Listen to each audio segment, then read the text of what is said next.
Welcome to WTHA's award-winning Sportsbeat. Tonight's show is brought to you by 5-Star Mitsubishi. Here are your hosts, Jack Washer and Jordan Tracy.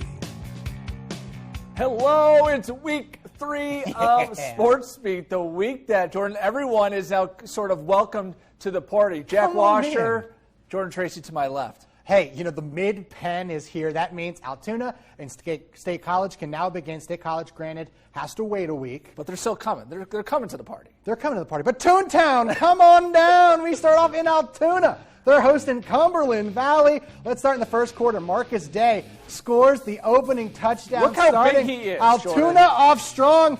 He's 35 years old. That's a big man. I'm scared. He's the new Cicero. And we watch this. Watch this. Oh, no, took out Tiffany.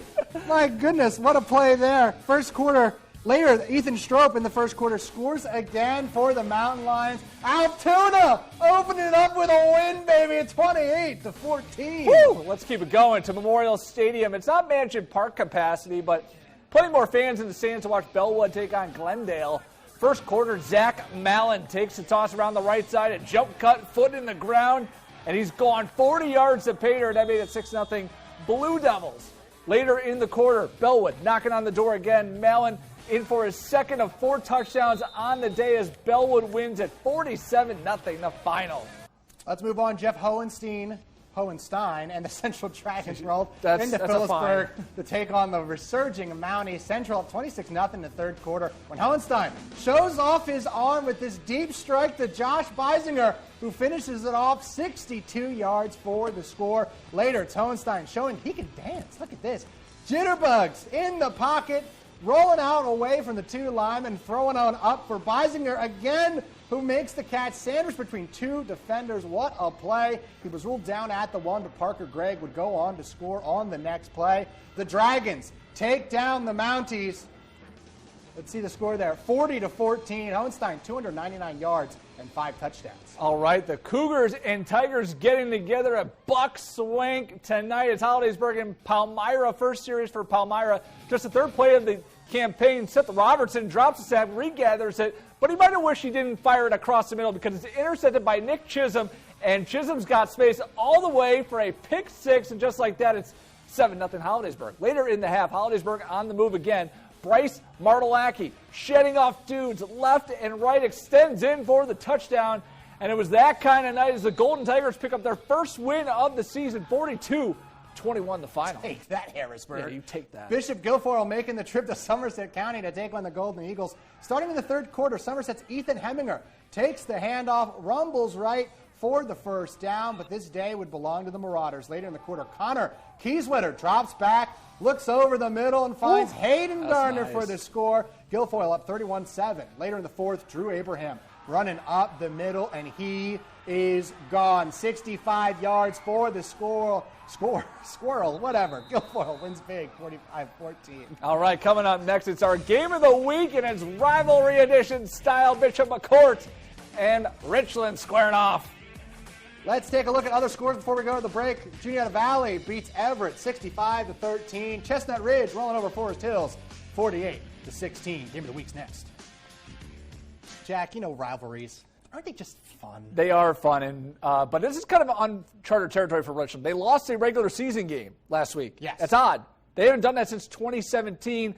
But when you play your rival, things kind of start to click, and you start to kind of get back on track. Let's go right to it. Our game of the week brought to us by Park Home.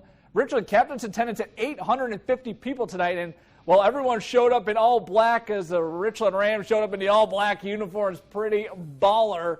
First quarter, quarterback Kellen Stahl, he's not bad himself, rolls out, finds his tight end Jordan Ford for the first points of the game at 7-0 Richland. Second quarter, Richland takes over the game. Stahl slams a 2-yard touchdown run, and the Rams go up 14-0. Later in the second quarter, Stahl pitches it to receiver Griffin LaRue, or Griff as he likes to be called. LaRue runs it in, and it's 21 skunk. Richland would tack on another touchdown before halftime. Stahl airs it out to Casey Costa. Richland had a 35-0 lead at the half. They win the game 42-7 the final. Our Peter Terpstra, he was there for it all. He joins us with more. Hey, hi, hello. There's no other way to put this.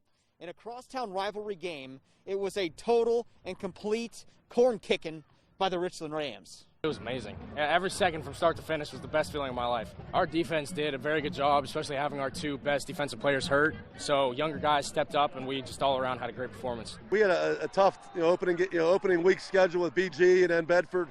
Coming off first loss in 3 years, we didn't know how the kids would respond. They come out. It was all business. Great job in offense, defense, and special teams. From week 1 to 3, there has been a just insane growth because the friendships get better. Everybody starts playing for each other, and especially coming after a loss, we become a different team, and we just want to make sure that feeling doesn't happen again. This was the third win in a row over Bishop McCord by the Richland Rams in this crosstown rivalry. The seniors next year have the task of trying to make it number 4 in a row. Reporting from Johnstown, Peter Terpstra, WTAJ Sports. PT, thank you very much, folks. Portage with full stands hosting Conemaugh Valley or Fern Valley or Conadale Valley, whatever. Either way, the Blue Jays coming up big in the first quarter, tied at 0. Nick Heltzel pulling down the interception. Flash forward now late in the first. Orrin Heidler on the pitch around the end and into the end zone. Mustangs up 7-0 to the second quarter we go. Portage driving. Andrew Michael hits Caden Clark over the middle for the score, putting the Mustangs up 14-0. Portage would take this one 27-6. All right, Blacklick Valley taking on Berlin. Let's start things off in the opening quarter. Berlin's Will Spockert hands off to Isaac Etris, and he does the rest as Berlin goes up 7-0. Later in the quarter, Preston 4 with the run, and he's going to get the touchdown as well as Berlin goes up by 2 scores. This one was all Berlin. Spockert goes deep, finds Tuck Hilagius for the score as Berlin, staying undefeated, they go on to win it 49-7, the final. Penn Cambria now hosting Cambria Heights. Let's go early in the second quarter. Jared Fox for the Highlanders takes it around the edge for the first down. Now later in the drive, it's going to be his friend there, Ryan Haluska, punching it in. Heights leads 21-0. Let's go to the end of the third now. Garrett Harold for the Panthers rolls right, backs up, takes a hit, and heaves it downfield. Jake Toscalis pulls it in. Takes a little tumble and a roll, but the Panthers wouldn't be able to score. Highlanders win it 21-0. All right, to Trojan Stadium, Central Cambria looking to go 3-0 for the first time since 2003. Last week's Play of the Week winner, Hobbs Dill, well, he's making that one look pretty easy. A walking touchdown, making it 28-6 Red Devils. Later, it's Dill again, this time bouncing off defenders and tackles, whatever you want to call it, and he goes into the end zone. It's 35-6. Then check this out, Jordan. Ian Little tosses it up, and Nate Wyrus, he wants in on the Play of the Week glove, a one-handed grab as Central Cambria more like rolls 42-14. Coming up, we're going to take a trip to Tyrone, and watch out, folks. All right, Jordan. I think we got to get on this Tyrone hype train. We got to. Well, John Franco did it once, and now he's doing it again. Yes, to Gray Vets Memorial Field we go. Second quarter, Tyrone already up 23-7, and they add to it Tommy Hicks. Watch this. Whoop! Goes 25 yards to the end zone. It's 30-7 Golden Eagles. And like we said, what a job John Franco has done with this program. Later, Brandon Lucas down the seam to Hicks. He gets them into the red zone. And then, just before the half, Lucas on a rollout is going to find Ross Gampy. And, Jordan, don't get in Gampy's way because he's going to run you over. Tyrone rolls 51-14, the final. Moving on, Claysburg Kimmel visiting the Southern Huntington Rockets. First quarter, Southern Huntington quarterback Nate Meyer scrambles right, finds some daylight, and then turned on the rocket boosters for a long touchdown run. Call NASA, sign him up. Rockets up 6-0. Claysburg Kimmel would respond on their next possession. Bulldogs running back Joseph Noah breaks a few tackles, maybe a few too many, all the way 60-yard touchdown. Claysburg will lead 7-6, but Southern Huntington takes this one 18-7. All right, let's head down to Wimber. Ramblers taking on Shade. Aiden Gray going to swing it out to Aaron Willis. And what you talking about, Willis? I'm just going to do the rest myself. Outracing the D, 55 yards to the house, and Jordan Wimber would just continue to pile on. They win going away, final 53-7. All right, the Panthers of Northern Bedford traveling to Moe Valley tonight. Second play of the game. It's going to be Thad Lighty faking an inside handoff, giving it to Dalton Smith, who bounces outside, has one man to beat. Give a little stutter step, and he's gone. It's 62-yard house call for the score. Later, it's Smith getting a toss outside to add to the Panther lead. Northern Bedford rolls over Mo Valley 66-7. All right, time for our hit of the week, sponsored by Patterson Automotive, and we're going back to Portage. And watch the left side of your screen. Boom. Oren Heidler out of nowhere with the huge head, and it's just even better in slow motion. Ow. RKO out of nowhere. Folks, still to come, will the Blue Pirates use last week's momentum to take down the Titans? Highlights next. Getting right into it, the Woo Man returns for Tussey Mountain hosting Williamsburg. Third quarter, Tussey leading 7-0. Running back Caden Luco finds daylight and gets the Titans into the red zone. 3 plays later, Luco finishes it with a touchdown. Titans lead 14-0. Going to the fourth quarter now. Titans running back David Smith going to find the end zone on a 3-yard score. Titans rolling this one 27-0. All right, Brookville hosting Carn City in a battle of 2-0 teams. First quarter, it's Jack Krug finding Kyle McBeth on the sideline for the 15-yard score. Failed 2-point, keeps it at 6-0 Raiders. End of the first, Carn City's fourth down pass.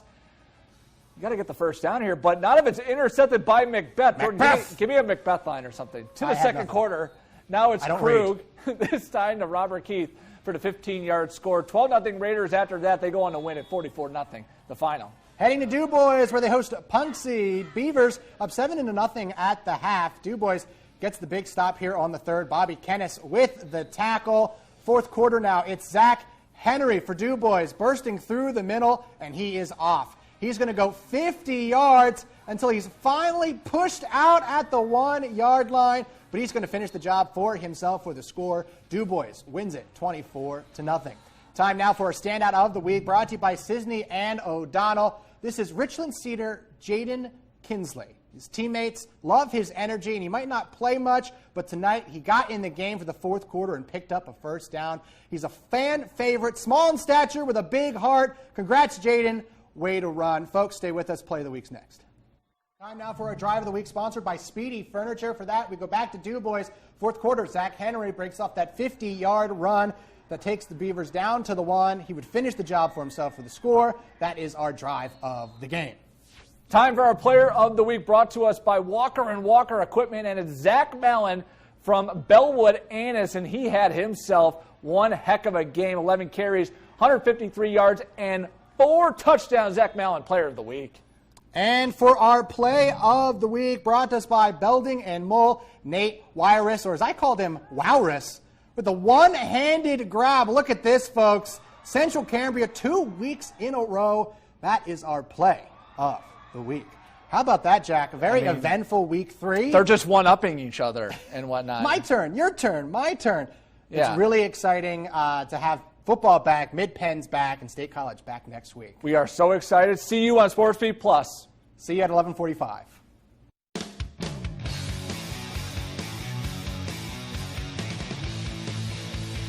Sportsbeat has been brought to you by 5-Star Mitsubishi. Thanks for watching. Join us again next Friday at 11:10.